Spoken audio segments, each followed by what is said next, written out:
fight for the ultimate អូលូកាសចឹងឡចាចឹងមកគេបែនលូកាសយកហេតុណានេះយកមកបិទជាមួយដើម្បីរបស់ក្រែងលូកាសនេះយើងទៅនិយាយមុននឹងដែរខ្ញុំថាលូកាសគឺធ្ងន់ណាស់នៅក្នុងផាក់នេះមិនមកចេះ triple snap សេលីណាណូវរីសណូវរីដល់សេលីណាគេបែនចោលបាត់ហើយឈីបនេះអាចមើល Eritel Moscow ហារិតមិតអារ៉ូរ៉ាមិនដែរមិតណាគេអស៊ីអាយុហ៎យេអារ៉ូរ៉ាអារ៉ូរ៉ាលេងបាន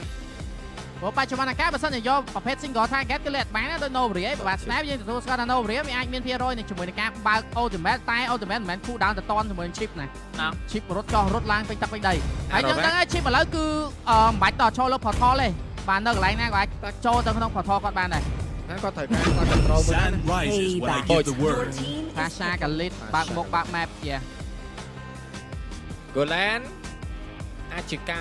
រីមិនស្រួយទេការីBruno Betrick ឡអាចខ្ញុំគិតថា Betrick ព្រោះឥឡូវគាត់បាន Moscow នឹង Eritel ចោលហើយ Bruno early game ហើយស្រួលទាត់កន្លែងចោលនៅក្នុង lane នេះគាត់ថា Bruno បើចង់ទៅទាត់មួយ Pasha វាមិនងាយទេតែបើ front line ដូច CC និង Galit អីអាចមកឈរវាយបានហើយមើលចាស់ស្ដែងឈប់យក Maxman ណាដែលរៀងឆ្ងាយដាច់ចេញភាសាព្រោះដោយសារ Bruno មានតែមួយ slide ណាមួយ slide ផុតហើយនៅមក flicker ទៀតព្រោះមាន stand ណាបើមាន stand ណាមក slide flicker ផុតយកមកមកជាមួយនឹង Vicky win the race against Bruno ដល់ Vicky បាទជាមួយនឹងជើងឯក Bruno មួយនេះមកទៅអាចទៅជាងណាដែរហើយអាត្រាស់មួយនេះរបស់ខាង Coach ឆៃក៏ឡំដែរមានជាមួយនឹង Portal team ទាំង4នាក់គឺអាចចូល Portal បានទាំង9ជាមួយនឹង Chip តើ Hero ណាដែលបញ្ឈប់ Chip របស់ Cadenza ពី Galaxy Legends CU Gaming សំណួរមួយនេះអាចនឹងឆ្លើយបាននៅក្នុង Game ទី2បាទ Regular Season ថ្ងៃទី1ណងដែលតាមមើលមានតែ stand របស់ Galit ណាដែលមកជន់ stand ហើយអាច stop Chip បានតែគេប៉ុណ្ណឹងអត់ stand និយាយថាឈប់ទៀតអត់ដាច់បកដាច់ទេវាបាក់បុកបាទចឹងមើលច្រើនណាមានអារម្មណ៍ថា Galit បាក់លេងណា stand គេច្រើនវិញChip ពី stand ដែរបើចង់ដឹងដែរជាមួយនឹង IK នៅក្នុង game នេះ copy RT ណាគេ copy Pasha Galit copy Pasha ទៅបែចា copy Pasha ការភិកដូចនិយាយការភិក balance នេះគឺ counter កុំឲ្យយកមក counter ត្រាស់គាត់ហ្នឹងហើយបាទចំណេញលើចំណេញបាទចឹងក៏សូមស្វាគមន៍អ្នកទាំងអស់គ្នាមកកាន់ game ទី2រវាង CU Gaming បាទជាមួយនឹង Galaxy Legend បាទយើងដឹងស្រាប់ហើយជាមួយនឹង Galaxy Legend គឺកំពុងតែនាំមុខមួយបន្ទុកមុនទៅលើ CU Gaming បាត់ទៅហើយបាទចឹងចូលមកភ្លាមជាមួយនឹង Copy ដោយតែ game ទី1ចឹងបាទទៅកឡុកជាមួយនឹងការបើក map ទៅលើ lane បន្តែ lane ធ្វើការគួរមិនដៃពីដៃរៀងលោឈាមណាទុកឈាមឲ្យពីគ្រាប់ក្នុងការរត់ដកថយមកវិញផងដែរពី OP តែបាយ OP ហាក់ដូចជាខាត pace farm ណាជាមួយនឹង lane ណាព្រោះដោយសារ OP តែតិចទៀតគាត់មាន level 2ទៅសោបឈាមឡើងឈាមយកមកដូរហ្នឹងហើយ trade លេងហើយដូរ trade លេងហើយពី CU បាទគាត់ចង់លេង safe early game វិញបើលេង aggressive ដូច game វិញទៅចាញ់វិញបាញ់ fail ទៅយកមកបាទព្រោះ early game សំខាន់មែនទែនជាមួយនឹងការបន្ត flow ខ្លួនឯងចូលដល់ mid និង late game បើយើង fail early game គឺពិបាក snowball ទៅវិញបាទចឹងនៅក្នុង game នេះជាមួយនឹង Cadenza ក៏ដូចជា Shadow ដូចជាអត់សូវមាន combo គ្នាទេគ្រាន់តែធ្វើជា hero front line ដើម្បីឲ្យទប់ជាមួយរបស់ Sing ដូចគ្នា full damage ពី Vicky អមលំ Mark Man បាទអត់យក Tenacity ទេអត់យកអត់ទេ full damage យកហ្មងទាត់យកហ្មងទាត់ក្នុង lane យកហ្មងបាទខូខើបាទចឹងរៀងស្ងប់ស្ងាត់ Shadow ក៏នៅក្បែរនឹងដូចគ្នាជាមួយនឹង Shadow ល្បែ3ចាយត្រីមួយម្ដង OP ចាយជាមួយនឹង Flicker អត់មានបញ្ហាទៅលើជាមួយនឹង Vado ឬក៏ណា Vado មានជាមួយនឹង Spell Long ប៉ុន្តែយូមកពីខាងក្រៅ Cadenza ធ្វើការបើក map មួយឲ្យឃើញជាមួយនឹង map របស់ Detective ដូចគ្នា Cadenza មិញគ្រាន់មកបិទទេណាអត់ឲ្យអត់ចូលឲ្យគេចូលមកពី back ឡើងបាទហើយទៀតហើយ Shadow នៅសល់ជាមួយនឹង Sprint តែមិនបញ្ហាសម្រាប់គាត់ទេចង់ផោកជាមួយនឹងឈាមរបស់គាត់ចូលតែស្មៅបន្តិចឡើងឈាមពេញបឹបមកវិញតទី1បាទចាឥឡូវតទី1ក៏មានការស្គាល់មកវិញគ្នាប៉ុន្តែយើងមើលជាមួយនឹង Golan Vicky ដូចជា Sing level ស្មើគ្នាក៏ដូចជា Galan នេះជាមួយ Detective level 4ជាមួយនឹង Lin ក៏ level 4នេះគ្នាទៅជាមួយនឹងការចាប់ទៅលើ OP គួរ OP ពីដៃធ្វើការមកពីខាងក្រៅនេះគ្នាពី Vado មានជាមួយនឹង RT ធ្វើការយូរទៅលើ Cadenza មានការបើកជួយនឹង RT បន្តយកតាមដល់ពី C អត់មានបញ្ហាជាមួយនឹង IK ធ្វើការ copy ជាមួយនឹង RT យកតាមជាមួយនឹង Detective Post Ball Detective អត់មានបញ្ហាដែរទេប៉ុន្តែយើងមើលជាមួយនឹង Vado ក៏មានការដេញគួរយកតាមដល់ ពីលិនធ្វើការបាញ់ជាមួយវ៉ាដូមួយការអបជើងមួយបើពីលិនក៏ដែរអានេះវ៉ាន់ជាមួយនឹងតាបគៀមកដែរពីលិនក៏ដូចជាឡើងជាមួយនឹង Detective ចង់ទៅណា Shadow ធ្វើការបើក map ក៏ដូចជាមានការ reset ជាមួយនឹងឈាមមកវិញមកដែរពីលិនក៏ដូចជា Detective អានេះអញនិយាយណាតែថាអេ Team fight តែសានយូនោះយូណាមិនមែន Team fight យូធម្មតាយូតែសានយូនោះយូ អាយ៉ា Detective ចង់ដែរនឹងយូតែសល់ត្រីយូតែក៏ដូចជាការបុកបាល់យកតាមជាមួយនឹងការបើក portal ឲ្យមានបញ្ហាដែរទៅជាមួយនឹងការតាច់ជាមួយនឹង Grand Saba ពីបន្តរបស់ស៊ីបើយកជាមួយនឹង Shadow ធ្វើការតិចគួននៅក្នុងផ្ទះយូ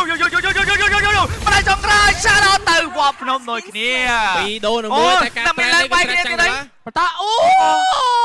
អស់ flick អត់មាន flick ដូចគ្នាអត់មាន flick មិញ បាទគាត់ copy air strike របស់ស៊ីមិញហ៎ បាទ អត់ទេមិញបើសិនជាកន្លែងអាយគីគាត់ដាក់ control លេងមួយកន្លែងហ្នឹងគាត់ឈ្នះ server ហ្នឹងហ្មងប៉ុន្តែគាត់ control វិញ បាទចឹងអ្នកគ្នាមើលជាមួយនឹង team បាន យ៉ាប់បច្ចុប្បន្នអ្នកដែលដូចរៀងតែមទីដែរជាមួយនឹង Sing ទៅលើនេះណា បាទទៅទៀតហើយបាទឌូអត់មានជាមួយនឹង Spy Long ទេប៉ុន្តែវត្តមាន Jungler ទាំងពីរកំពុងតែព្យាយាម farm យក level រៀងខ្លួន ចូលមួយចូលអាយុកាលថោទី2 ឥឡូវបើជ្រុលចឹងយើងលេងបាច់យកថថមកសន្យានេះចាប់ដៃគ្នាមក បាទ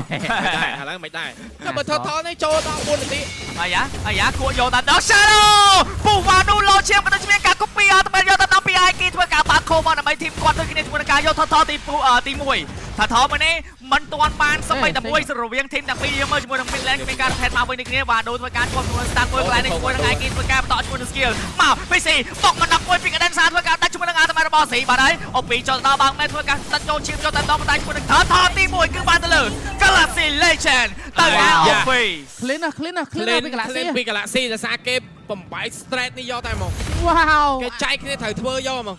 អ្វីដែលសំខាន់ Shadow ទូនាទីរបស់គាត់គឺ lock ទៅលើ Wado ឲ្យ low ធ្វើមិនឲ្យ Wado អស់ ultimate ឬមួយក៏អស់ spell បញ្ចិន បាទDan សាចាំតែបដាច់ stun របស់ស៊ី បាទទៅ ចែកគ្នាយកនិយាយទៅ អាយ៉ាកន្លែងនេះជាមួយនឹងការដកថយលឿនឆ្កើយកតែម្ដងមកនូជាមួយនឹងការឆារីត្រីយូសិនបានទៅលើលីនទេបើតែយើងមើលជាមួយនឹង Wado ក៏អស់ជាមួយនឹង ultimate ដូចគ្នាកន្លែងនេះជាមួយនឹងការផ្ទុះស្ដោះយកតែម្ដងពីលេន បាទ យ៉ាខ្ញុំយ៉ាប់ អូយវាយទៀតហើយ Shadow គួរអុកពីយកតែម្ដងអុកពីប្រយ៉ាទេជាមួយនឹងដើម្បីរបស់ Shadow គឺច្រើនមែនតែម្ដងនៅ early game យេ4នាទីដែល team fight កើតឡើងប្រហែលនេះដូចជាយូរពេកហើយជាមួយនឹង Galaxy គឺគាត់យល់នៅ position ខ្លួនឯងយ៉ាងច្បាស់នឹងជួននាទីមួយរាល់ការ control activity បាទគាត់ចែកឲ្យដាច់យកតែម្ដងជាមួយនឹង Shadow ក៏ចាំតែផោកទៅលើ Detective ក៏ដូចជា Wado បាទអញ្ចឹងឲ្យគេឲ្យប្រឡែងឲ្យ2ចូលចំណែក IC វិញគឺទុកឲ្យតែ Cadenza ដើម្បីបដាច់ stun បដាច់ skill គាត់យក stun បដាច់ skill យកវ៉ាវបាទ clean threat ពី Galaxy បាទតាមត early game តែម្ដងជាមួយ CLU Gaming បាទដូចជាហុចឲ្យជាមួយនឹងខាង Galaxy រៀង lead early game វិញព្រោះតែថតអំបញ្ញវិញធ្លាក់ទៅលើ Galaxy Legend នៅគ្នាក៏ដូចជា all rank buff មួយបាទចង់មកធ្នូជាមួយនឹងការយក experience crab ពី Detective ក្នុងហ្គេមនេះ level 7 Shadow level 9បាទលេខគ្នា2 level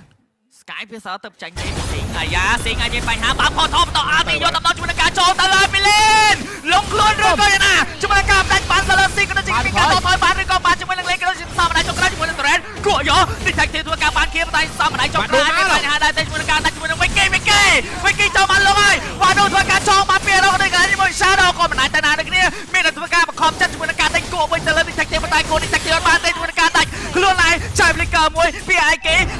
ចាប់តែណាស៊ីធ្វើការចាយ Flicker ចូលមកជើង stun ទៅជាប់ឬក៏មិនជាប់ជាមួយនឹងការតែកាប់យកដល់ពីអូពីតែ IK ទៅដល់រកខ្លួនបានដូចគ្នាអូយដោយសារតែស៊ីមិន conflict ទៅ pop skill ទី1 pop ឯងបើចង់ជើងមិញអាចមិនទៅណាស់ដែរតែមិញអាចជា miscommunicate តិចអត់បងកាពីលិនណាដែលគាត់រៀង over ដែរចង់ kill ទៅលើស៊ីគាត់ពេលធ្វើជ្រៅបាទកាដានសាមាន photo ដល់ Rate ជាមួយនឹងការបន្ត ultimate យកទៅដល់ PC ក៏ដូចជាកន្លែងនេះមួយនឹងដេញបាញ់តែទៅលើកាដានសាបាត់ហើយលេងដាច់ជាអ្នកបន្ទាប់ឬក៏យ៉ាងណាជាមួយនឹងការដេញបាញ់ក្នុងដៃដៃមកការដាច់ shut down PC បាទពីគ្នាក្នុងដៃក៏ដូចជាមានការដេញវាយជាមួយនឹង Shadow យកទៅដល់ Shadow defense ជាមួយនឹង T1 Trade នៅខាងផ្លូវតំលេងបាទឬក៏បាទដៃយកមកជាមួយនឹង OP បាក់ map យកទៅដល់ IK អាចមានបញ្ហាជាមួយនឹងការបាញ់ ultimate ពីគ្រាប់ robot សេងម្ដាយចុងក្រោយជាមួយនឹងការបាញ់ Shadow តែបាញ់អត់តែមានការដកថយលឿនឆ្កឹះយកទៅដល់មកអត់ទេបាទណាមួយជាការ thread នោះទេពីខាង CU ក៏ដូចជា Galaxy មិញបាទចំណេញដូចគ្នាដែរក៏លេខជាមួយនឹង Goldland គឺសិញអ្នក normal goal ផងដែរទៅលើ Vicky បាទតែជាមួយនឹង Jungler គឺខុសគ្នាតិចតួចណា Midland C ក៏នាំមុខដែរទៅលើ IK តែតិចតួចទេ បាទចឹង800 goal ในការនាំមកពីបាដូដូចគ្នាជាមួយនឹងការ chain មកវិញគឺ2700ជាការ chain បាទឥឡូវជាមួយនឹងការបើកអល់តិមេតយកតែម្ដងពីស៊ីអត់មានអ្នកបដាច់អល់តិមេតរបស់ស៊ីទេក៏ដូចជាកន្លែងនេះជាមួយនឹង T1 Thread នៅតែ defend បានដូចគ្នាពី Galaxy Legend យ៉ាកដិនសាធ្វើការដេញវាយយកតែម្ដងពីអូពេចាយ flicker មួយពីកដិនសាមានបញ្ហាជាមួយនឹងការដេញវាយទៅខាងណាខាងណៃដែរជាមួយនឹងការបើកផតថបដៃជុំគ្នាអត់ទាន់ដឹងថាវត្តមានរបស់ខាងណាវាយគ្នាទេក៏ដូចជាកន្លែងនេះអាចមានការបាញ់ចេញពីស៊ីងបានជាមួយនឹង kill វ៉ា Where sing វ៉ា sing ណា sing វ៉ា ដាច់បាទូទេចាយ spell ច្រើនដែរបាញ់មិនដើម្បីបដាច់បានជាមួយនឹងបាទូមួយកំពុងតែបន្តបុកជាមួយនឹង Kill Counter ទៅហើយជាមួយនឹង T1 Thread ដេញវាយទៅលើដេញទេសមជើងចុងក្រោយជាមួយនឹង IK ចាំបង្ហាញលើនេះបានតែយកមកនឹងការចាយ flicker ដកថយទៅដល់អូពីធ្វើការដេញកវីក្បត់ខ្សែក្បត់យកតែម្ដងឲ្យមានការដេញវាយដែរទេពេលសេធ្វើការបន្តជាមួយនឹង skill ទៅលើ lane អាចមានសល់បញ្ហាជាមួយនឹងការបន្តតែមិនដាច់បាត់ហើយពីសេបាទវ៉ាវលេនថ្មីបិទតែមាន damage ក៏ប៉ុន្មានតតទេក៏ប៉ុន្តែបច្ចុប្បន្នលេនគាត់មិនមែនជា hero ដែលត្រូវពាក់ defend front line ទេបាទអញ្ចឹងគាត់ត្រូវលួច item damage ឡើងលេងបាទអញ្ចឹងជាមូលហេតុដែលគាត់មាន damage តែថយបាទចាំភ្លាមវិគីឲ្យបានចូល team fight ដែរទេពី Shadow ធ្វើការបើក map ក៏ដូចជាសេបតជាមួយនឹង Ultimate ទៅលើ Cadenza លោឈៀមដូចជាថល lot ទី1បានទៅលើ Serial Gaming បើយើងនិយាយពី goal line ទាំងពីរចូលដល់ late game ទីចេញពី Vicky ក៏មានច្រើនប៉ុន្តែអ្វីដែល Vicky គាត់ប្រហែលលេងគឺដោយសារតែស៊ីគាត់តែងតែសូន Vicky ឲ្យតនោះទេបាទចាំ T1 អាចទុកបានដែរទេជាមួយនឹង2គ្រាប់របស់ស៊ីគេរត់ដល់ឡយយោសេងកាចមួយលើកដៃកន្លែងចិត្តកូន Pro VR តកែងមកមួយបាទ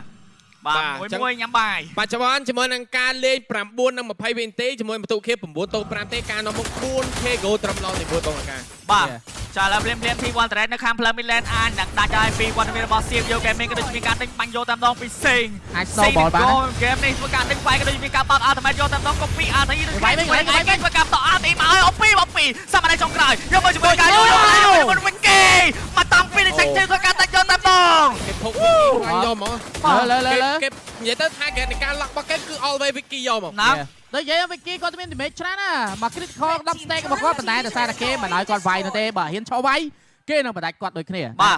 ត្រាជាមួយនឹង Theo 2នៅខាងក្រោមបាទផាស Theo 2ទុំពឹងក៏ដូចជា lot ធ្វើការបង្ហក់មកដាច់ឈាមអស់ពាក់កណ្ដាលក៏ដូចជាកន្លែងនេះជាមួយការដេញបាញ់បាក់អត់តែទៀតដែរពីសេបាក់ RT cover មិនឲ្យមានការប៉ះជាមួយនឹង lot ទេពីវត្តមានរបស់ Galaxy Legend អានេះមានការដាច់ជាមួយនឹង T3 Midland មកលេងចោលធ្វើការដកថយរៀងខ្លួនត្រឹម lot ទី1បាន T3 មកផ្លូវចិត្តដែរយ៉ា